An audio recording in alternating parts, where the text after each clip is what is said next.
My name is Dr. Jacqueline Burgess, and I'm based in the business school at USC, where I teach marketing and research the marketing of narratives and stories, including video game narratives. And today, I want to explore video games, video game players, and the business of video game stories. Now, if I say video game players, then the image you probably brought to mind is one of teenage boys. Maybe you even imagined darkened rooms and glazed, zombie-like faces bathed in blue light from screens. And it wouldn't be an entirely unfair image to conjure up, because the video game industry itself believes its target market are male players. But what if I said that 47% of video game players are female? That's the case in Australia, according to research conducted by Queensland's own Bond University and the Interactive Games and Entertainment Association, which represents the Australian and New Zealand video game industry. The figures for the gender of video game players are pretty similar in America as well. And the average age of video game players in Australia and America? Mid-30s. And actually, most video game players, the average video game player in Australia, they've been playing video games for 12 years. Many video game players now have their own children playing games. 2/3 of Australians play video games, and actually 42% of people aged 65 and over play video games. Even the Queen was taught to play a Nintendo console game by William and Catherine, Duke and Duchess of Cambridge, in her 80s during a Christmas at Sandringham. By accounts, she was a natural. And wouldn't that be something to see? Be great to be a fly on the wall there. Video game audiences, they've been changing and developing over time, for a long time. And those changes have helped make video games an immensely, immeasurably almost profitable industry. But when we do measure it, well, in 2019, the global video game industry generated $152.1 billion United States dollars. And this made it larger than any one of the global film, music, or television industries. And Australia, we contributed just over 4 billion Australian dollars to that total. Video games, they're big business.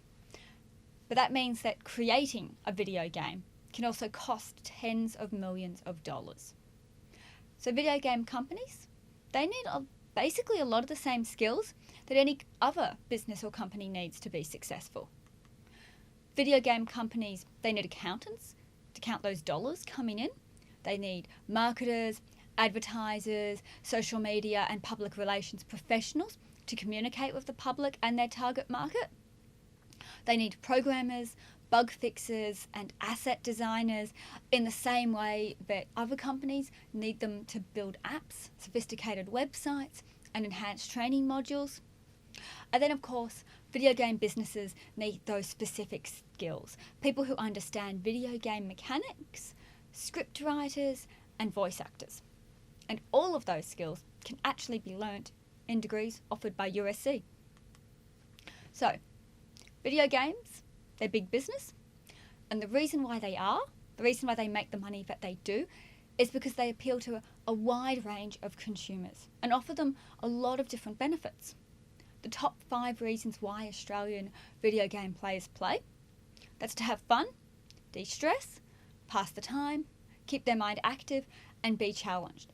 And isn't that a lot of things that we all really want to do? Video games also build critical thinking and problem-solving skills, because players have to figure out how to solve problems and defeat enemies to keep progressing in a game. They need to evaluate the outcomes of actions and then build strategies based on those outcomes. What worked, what didn't, what should have worked, but just wasn't executed properly.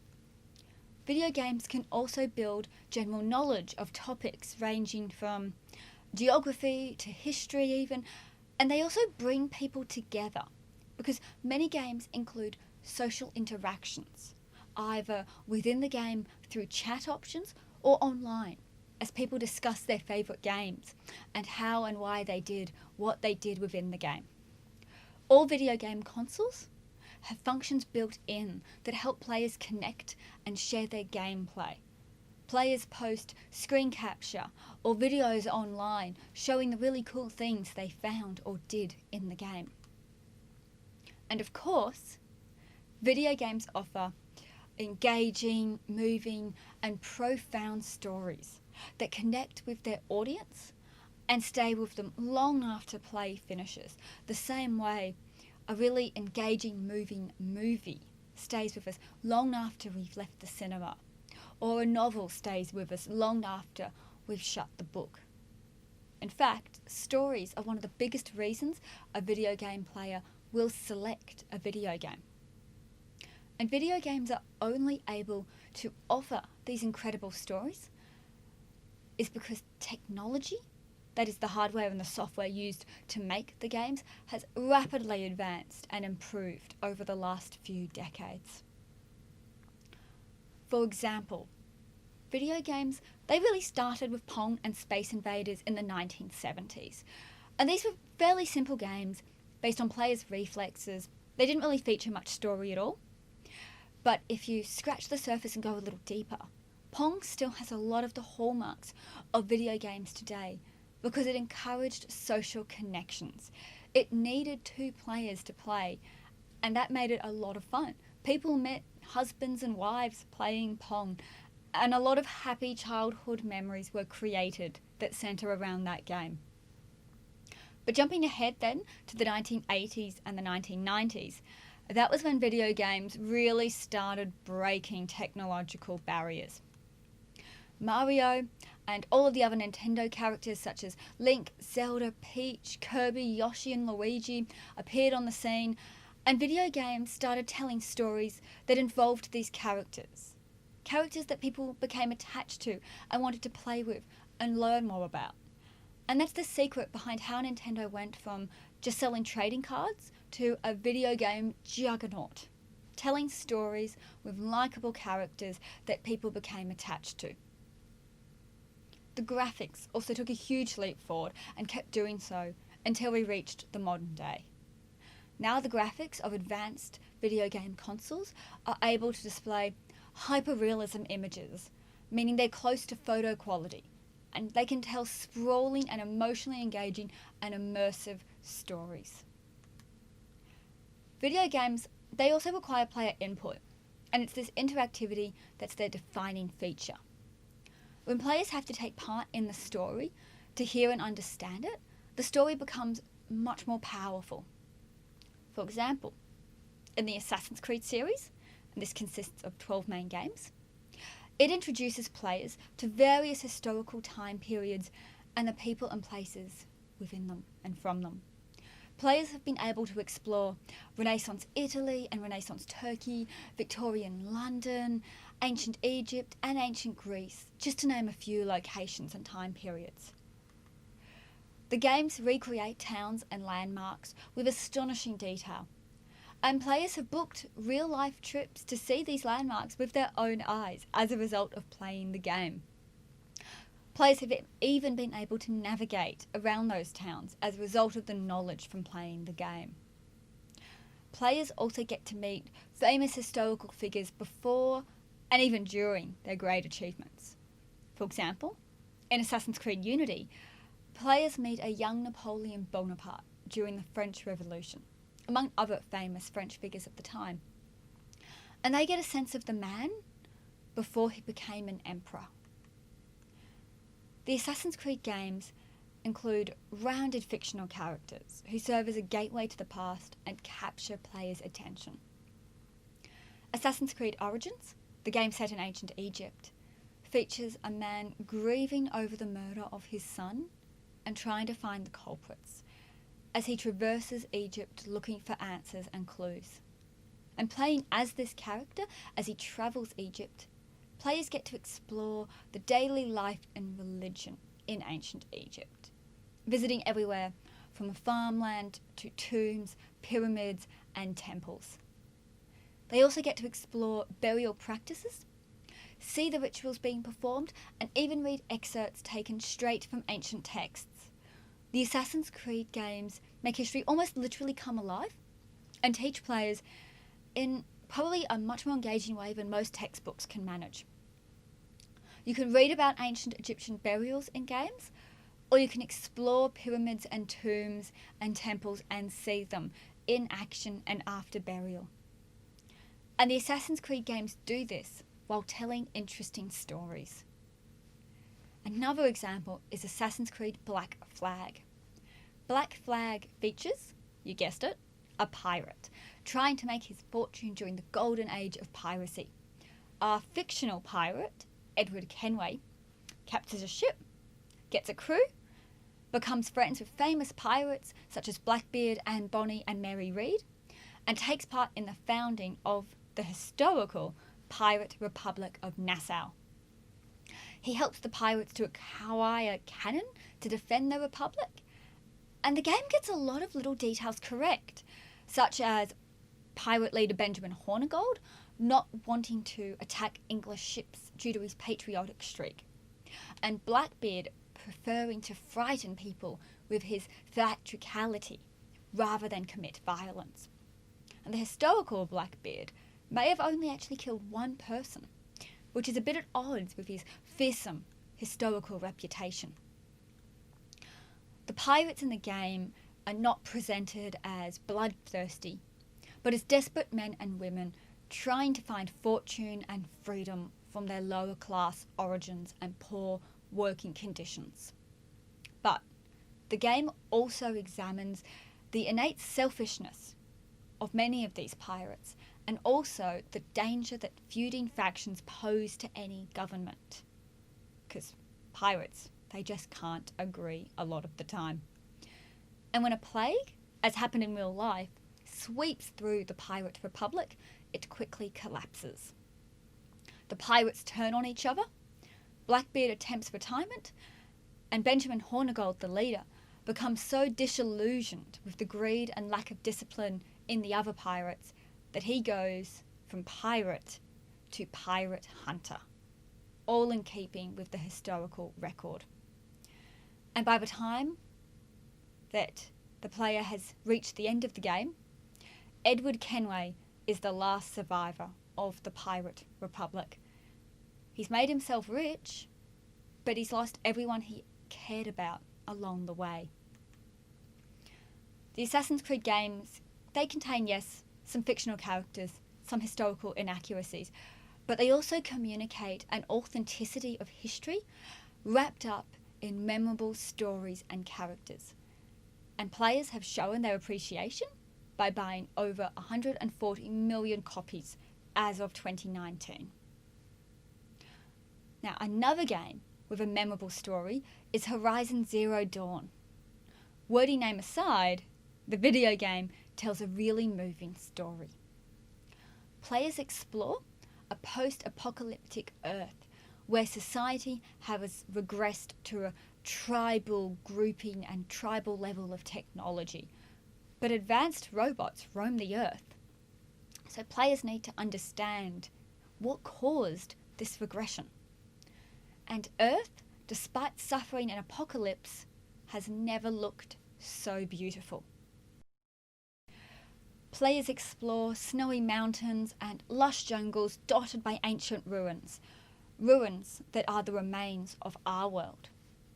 And even while players try to understand what happened, playing as a young woman named Aloy who grew up in this strange new world, they also meet well-rounded characters with distinct personalities and problems that we can all relate to.